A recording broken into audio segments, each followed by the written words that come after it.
Okay, so as we continue forward with nutrition and or with lifestyle aspects, we're going to spend a lot of time in this module talking about nutrition and public health. I've split it up into two sections for you so that you have a better, you're better able to review the information in a way that is more compartmentalized. So we're going to have, well, I shouldn't say compartmentalized. We're going to have a section where we look at the history and the basics of nutrition, and then a section of how that nutrition is then applied in public health scenarios. So you'll actually do this first part, then you'll take a quiz, and then you'll do a second part and take a quiz. And so I found that that seems to help students a little bit better when conceptualizing this information. So with that said, also this is one of the areas that I am most passionate about, that in physical activity as a way to improve health of individuals. This is where I do most of my interventions and my studies. And so I'm excited to just introduce you to this information and hopefully provide you an important perspective regardless of where you go into your healthcare field. So let's talk a little bit about the history as it relates to nutrition and public health.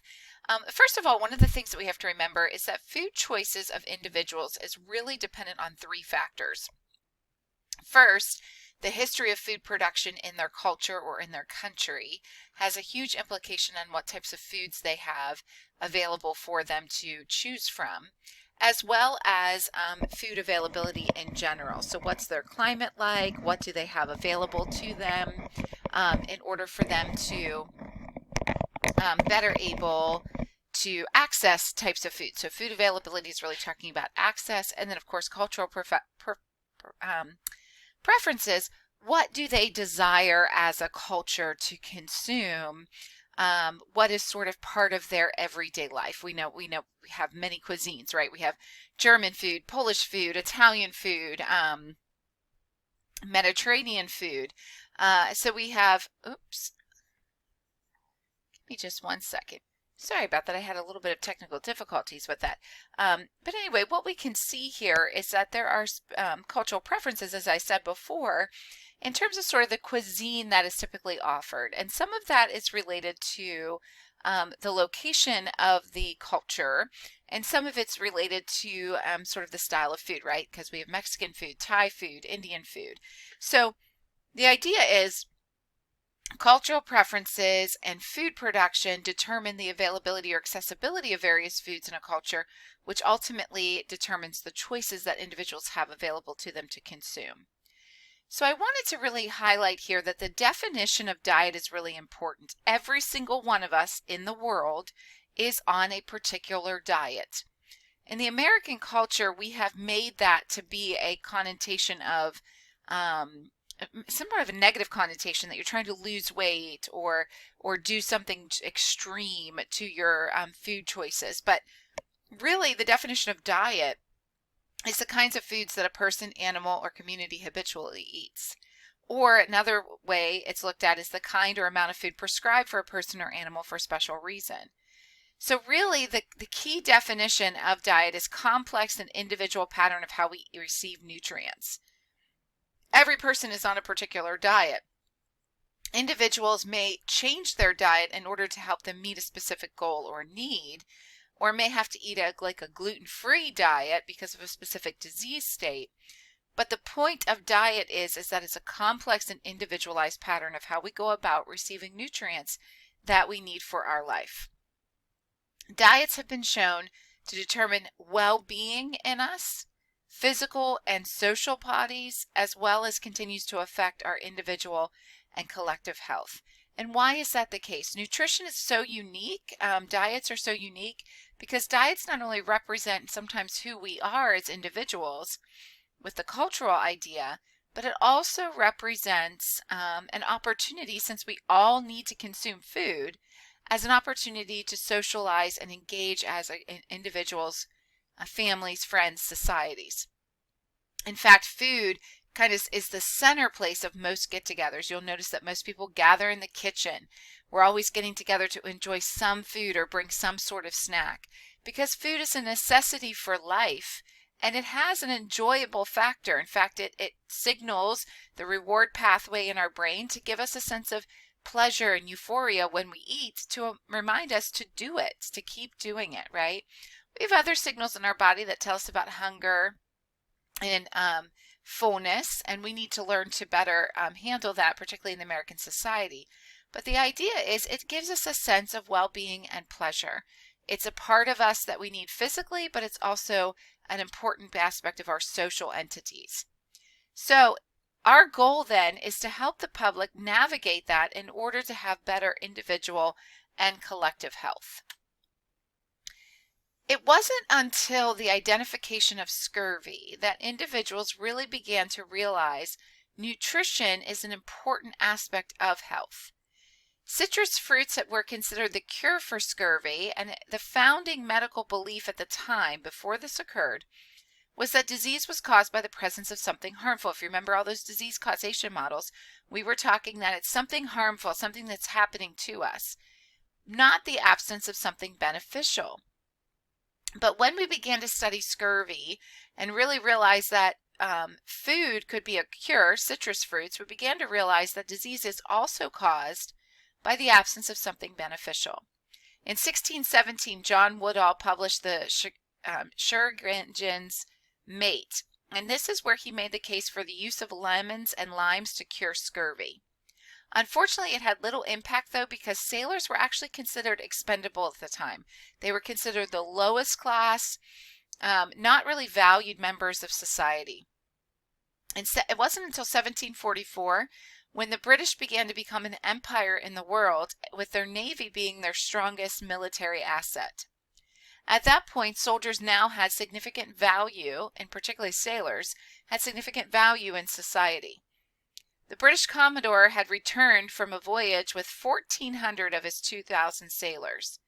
That means about 600 sailors died on their journey, and only 4 was related to a battle.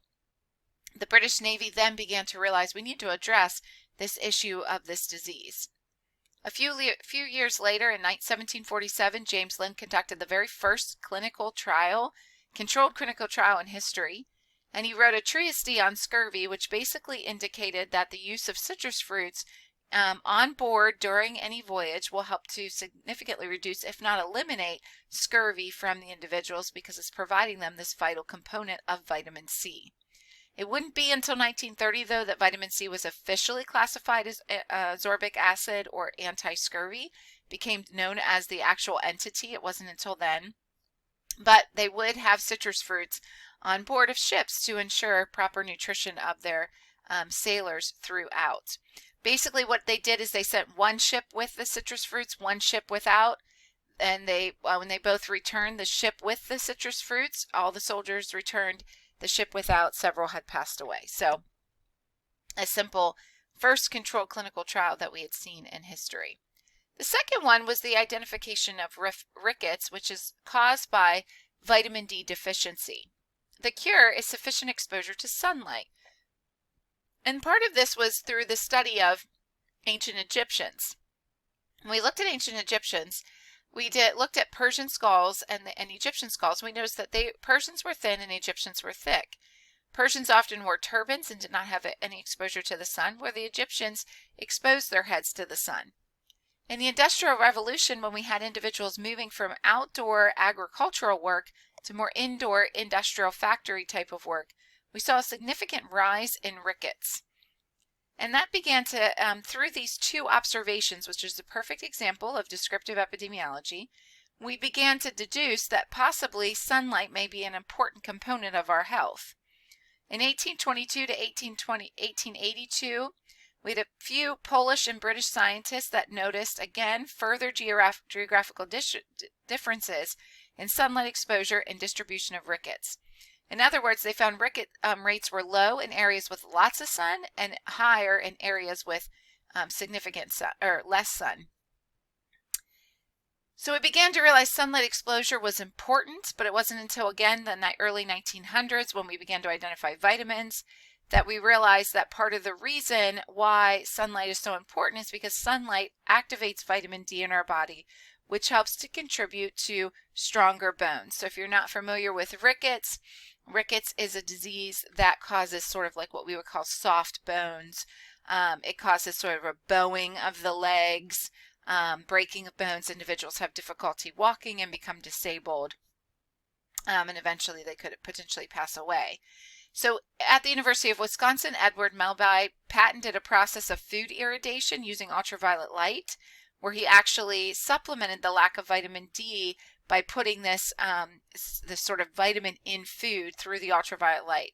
This has now become the standard practice for milk and bread products in the U.S. We call this fortification, and it's a way to ensure everyone gets enough vitamin D in their systems, even when sunlight isn't available in geographical places where we have winter months or darkening months, right? And so it's an interesting perspective of understanding that our health is largely defined not only by the presence of something harmful, but the absence of something beneficial. Continuing on with some other milestones that occurred in the American nutrition after the identification of vitamins. In early 1880s through the early 1900s, we had the discovery of vitamins and minerals. We also had W.O. Atwater, which is considered the father of modern nutrition because he published calculations on fat, protein, and carbohydrates of various foods and the importance of macronutrients.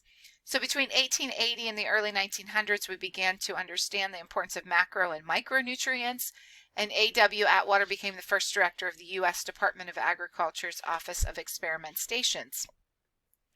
It wasn't, though, until the 1960s that we began to be exposed to the importance and the need of proper nutrition.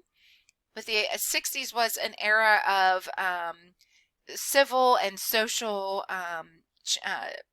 issues or challenges that were brought to light and were often protested or focused on for improvement. So it was in the 1960s that we had the federal feeding programs developed to ensure that we could eliminate starvation from our country. And in the 1980s, we had the first dietary guidelines for Americans were published. Today, we see that we have a twofold challenge. Now we have guidelines that help us to understand not only that we need to get enough food and trying to eliminate starvation, but that we need to get the right amount of foods. And that those guidelines are actually published every 5 years. So started in the 1980s. These are published every 5 years, and we are actually coming up on a new publication here in 2020. So we're going to have the Healthy People 2030 agenda coming out, new dietary guidelines coming out, and physical activity guidelines were actually published a couple years ago, so we're good with those. But lots of new things that will be coming out soon, so keep your eyes peeled for those kind of things. But as we stand here today in now 2020, where are we at?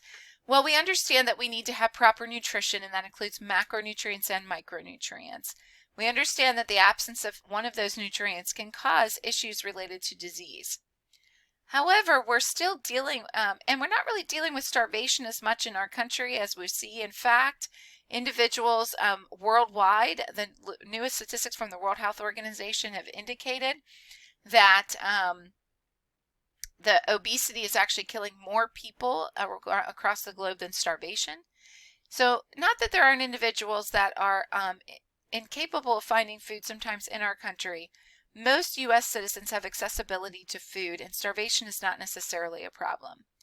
Today, what our challenge really is overconsumption, undernutrition. We're overconsuming foods that are not nutritionally sound. So we're actually lacking nutrients in our body. We're getting enough food, sometimes even too much food, but we're lacking key nutrients for proper health.